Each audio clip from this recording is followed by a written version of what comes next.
know the trick to doing a fast draw, right? Just go fast.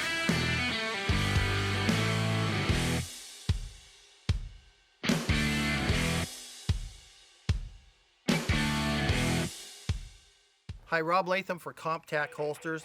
I'd like to show you some of the things I do for training. The first thing I do on almost every practice session is what I call the zero check.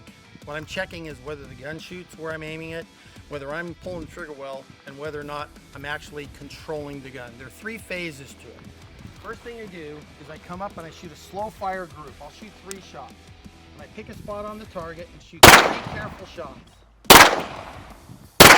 Okay, I'm just checking to see if my gun is basically where I want it to be. The next thing I do is 3 shots at repetitive pace, right? So I'm checking to see if I'm pulling the trigger well enough that at a faster pace, I'm actually keeping the same basic zero. And the third one is to come up and shoot it at full pace. All right, so let's go look at the target and show you what the results were. One of the problems people have is they don't do things consistently.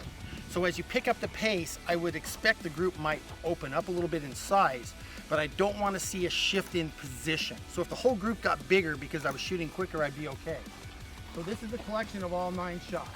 I was aiming at this portion, so the first 3 were to see where they were at, okay, just to see if the gun's slow fire was zeroed. Then the next pace wasn't so quick that I had to control the gun well, but I was checking to make sure I'm pulling the trigger well when I'm pulling the trigger fast.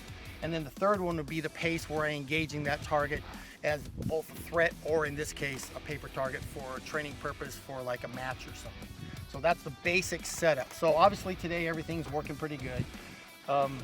If you saw a grouping position change, if you, for instance, right-handed shooter, and we start seeing the group move to the left, that's really bad. That's almost some sort of gripping stance problem. If you see a group go low or spread out vertically, that's always the recoil control sign.